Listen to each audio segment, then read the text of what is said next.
여러분들 궁금한 것들 이렇게 쳐보면 그 답들이 속 시원하게 나오지 않잖아요. 좀 여러분들한테 좀 속 시원하게 답을 드릴 수 있는 방법이 뭐가 있을까? 자, AI PR란 마치 제가 이야기를 들을 수 있는 것처럼 이 안에 제가 있는 거예요. 작은 또 이벤트 준비했으니까 겁나 좋네. 너무 칭찬. 역시 본판이 좋으니 뭐. 안녕하세요. 여러분의 피부보스 PR남 김홍석입니다. 여러분들이 제 영상을 다 봐주실 수 있으면 좋지만 우리가 무려 300개나 되는, 자랑 좀 해야죠. 300개. 여러분들이 이 영상을 하나하나 다 찾아본다는 것은 무리고요. 좀 더 이 많은 데이터를 AI, 챗GPT에 녹여서 제가 마치 직접 이야기하는 것처럼 여러분의 궁금증을 딱 치면 답이 쭉 나오게끔, 그리고 제가 이야기했던 유튜브 영상이 함께 여러분들한테 소개가 될 수 있는 그런 시스템을 현재 개발 중에 있습니다. 자, 스킨 챗이라고 하는 건데요. 제가 AI 쪽 관련된 화장품에 같이 이제 개발에 참여하고 같이 함께 지금 제가 일하고 있는 아트랩이라고 하는 이 회사에서 실질적으로 같이 제가 협업을 해서 진행을 하고 있습니다.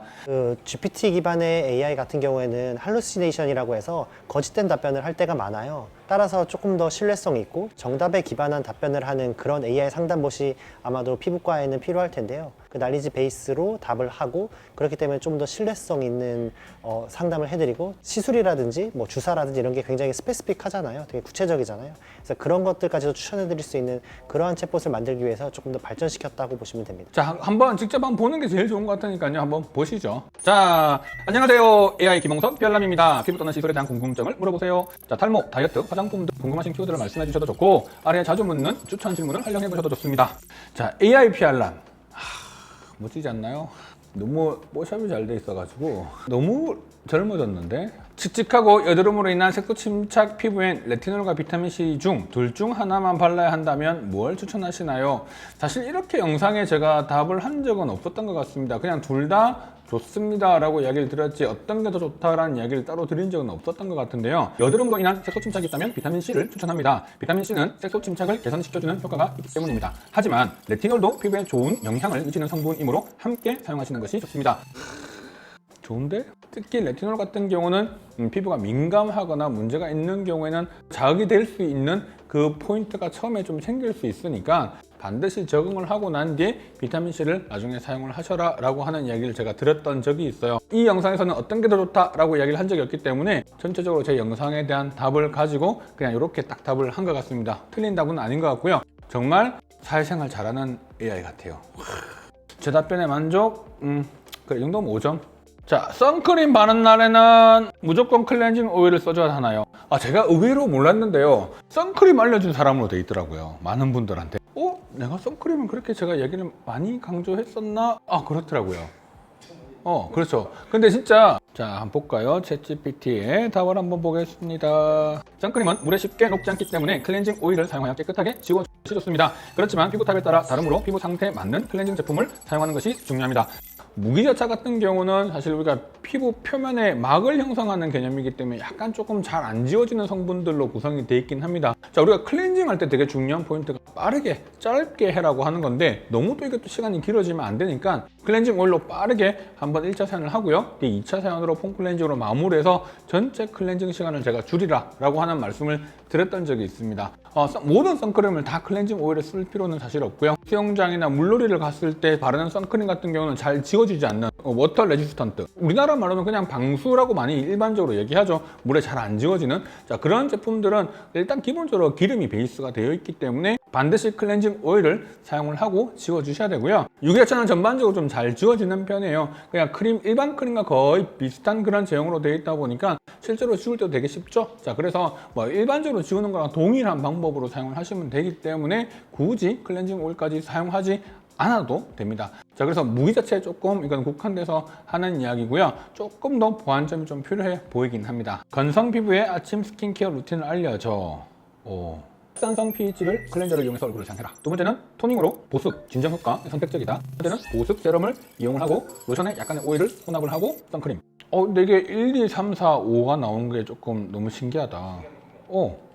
건성에 가지고 있는 문제가 수분이 부족한 건성이냐 유분이 부족한 건성이냐에 따라서 수분이 부족한 건성의 경우는 보습 세럼을 사용을 하고요. 유분이 부족한 건성인 경우는 크림에 오일 같은 경우를 섞어서 쓰거나 로션에 오일을 섞어 쓰는 방법을 제가 권해드렸죠. 정확하게 제가 얘기했던 게 다 포함되어 있는 것 같습니다. 그러면 아침을 해봤으니까 저녁을 해볼까요? 약산성 클렌저로 얼굴을 세안하고요. 토너로 피부를 진정하고 수분을 공급시켜줘라. 세 번째는 보습 세럼을 사용하고, 네 번째 수분 크림을 발라주기, 다섯 번째 립밤 발라주기. 그쵸? 립밤은 언제든 발라줄 수 있고 또 저녁에 자기 전에 건조하면 바를 수 있는 부분이니까 저는 립밤에 대한 이야기를 한 적은 없었던 것 같은데 근데 되게 좀 더 한 단계 업그레이드 시켜준 느낌이 있네요. 립밤은 생각도 못했네. 진짜 생각 못했어요. 제가 생각하고 있는 생각과 이 노하우에 대한 부분들이 다 제 머릿속에 나와 있는 것처럼 100% 나오지는 않죠. 그래도 제가 이야기하고자 하는 방향에 꽤 근접한 답들을 주는 것 같습니다. 좀 더 좋아지겠죠. 언젠가는 AI PR람이 저를 뛰어넘길 바라면서. 그래야 내가 일을 안 할 거 아니야. 내가 이때까지는 스킨케어에 대한 질문들을 좀 이렇게 넣어봤고요. 시술에 대한 부분들을 한번 넣었을 때 어떻게 대답하는지를 한번 보겠습니다. 그 시술자마다 가지고 있는 철학이라든지 방식이 다 다르기 때문에 이게 정답이다라고 이야기하기는 되게 어려운 것 같아요. 그러다 보니까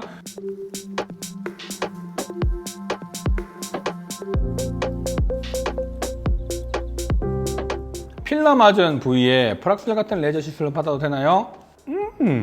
필러와 레이저 시술은 서로 다른 부위에 적용되는 것이 일반적입니다. 정말 딱 제가 하고 싶은 말을 딱 답을 적어줬네요. 이 한 줄이 엄청 많은 것을 함축하고 있는 것 같아요. 왜냐면 저희들이 환자분들은 똑같은 이야기 하거든요. 이거 원장님 저 필러 받았는데 그게 시술한 부위도 다르고요, 작용 부위가 다르기 때문에 크게 영향을 주지는 않아요 라고 제가 말씀드리죠. 물론 필러 시술 자체가 되게 깊게 들어갔느냐 겉에 들어갔느냐 이런 부분에 따라서도 좀 차이가 날 수는 있지만 타겟 자체가 완전 다르기 때문에 분명한 차이가 있다라고 제가 일반적으로 말씀을 드리는데, 하지만 이렇게 시술을 할 때 뭐라고요? 전문의와 상담을 해라. 왜? 시술자가 어떻게 시술을 했는지를 제일 잘 알거든요. 그러면 그 시술 받은 부분에 들어가 있는 필러라든지 다른 어떤 스킨 부스터나 주베룩이나 이런 것들이 들어가 있는 위치라는 게 있잖아요. 그럼 그 위치와 레이저를 병행했을 때 효과가 더 상승할 수도 있고요. 좀 민감해질 수 있으니까 좀 더 안 할 수도 있고요. 이런 것들에 대한 결정은 시술을 하셨던 분들이 가장 잘합니다. 자, 그래서 제가 볼 때는 이것도 마찬가지로 정말 적절한 답을 아주 잘 한 것 같습니다. 나 얘 칭찬해. 너무 칭찬해. 역시 본판이 좋으니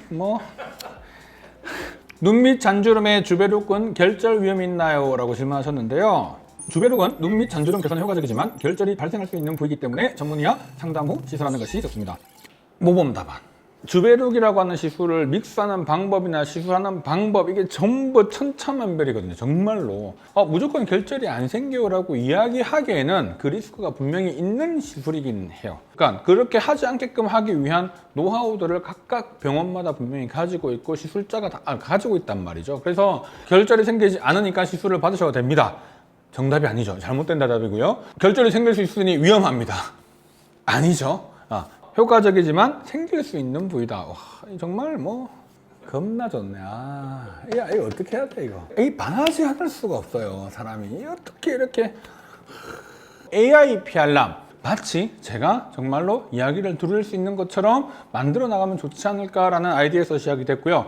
바로 이 안에 제가 있는 거예요. 물론 좀 완벽하진 않지만 마치 제가 여러분들과 직접적인 소통을 할 수 있는 것 정도의 수준까지 지금 계속해서 만들고 있으니 제가 고정 댓글에다가 바로 이 링크를 제가 올려놓을 거예요. 직접 들어가셔서 궁금한 부분들에 대해서 하나씩 이렇게 질문을 주시면 거기에 따라서 분명히 답을 드리게 될 겁니다. 작은 또 이벤트 준비했으니까 꼭 여러분들 많은 분들이 함께 들어오셔서 참여해 보시면 정말 좋을 것 같고요. 물론 이게 답이 다 정확하지 않는 부분이 있어서요, 저도 매일 들어가서 시간 날 때마다 질문하고 답 보면서 틀린 부분들도 제가 또 직접 수정도 해주고요 하고 있기 때문에 계속해서 학습되다 보면 훨씬 더 여러분들께 정확한 정보, 그리고 제가 생각하고 있는 부분들을 더 정확하게 만들 수 있는 그러한 부분이 되지 않을까 싶습니다.